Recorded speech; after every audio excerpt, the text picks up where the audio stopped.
address the congestion and avoid learning disruptions during times of calamity. Today, an additional 2,000 last-mile schools have been given internet connections through satellites, while 305 schools have been connected through fiber internet. By the end of 2025, we aim for all schools to be connected. With the emergence of technology and social media, our learners also face new and emerging challenges. Hindi biro ang maging mag-aaral sa panahong ito. In order to provide a safe and conducive learning environment for our learners, we have launched a centralized reporting system through the Learners' Rights and Protection Office. By providing a hotline, we remind each learner that they are never alone. We continue to provide awareness and work with partner agencies to shield our learners and teachers from all forms of abuse, illegal drugs, terrorism, insurgency, and all forms of criminal activities. In our thrust to promote inclusivity, we continue to strengthen the alternative learning system and our special needs education. No child should be left behind. Teachers are truly a cornerstone of any education system. We have worked tirelessly to address your concerns through the National Educators Academy. We have provided avenues for teacher training and professional development. We have provided personal accident insurance to assist our teachers when they need it most. We have removed all administrative tasks to unburden our teachers, to bring them back to the classroom, and to allow them to focus on teaching. We have also given our teachers their much needed rest, a 30-day, no mandatory or voluntary tasks break, which they are currently enjoying as we speak. I did not do this alone, nor do I claim to have done so. I would like to take this moment to express my profound gratitude to those who took part in this journey.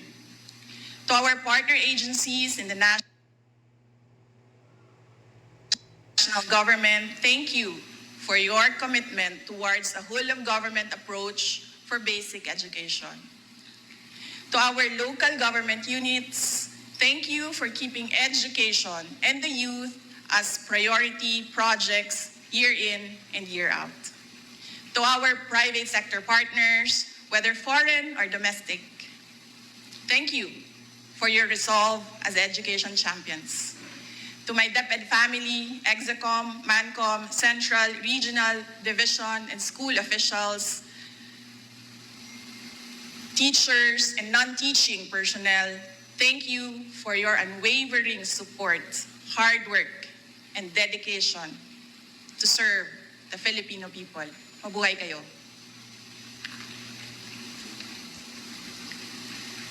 To our teachers, words can never capture how grateful the nation is for your sacrifices, for your passion, and for your unrelenting commitment to rearing the youth.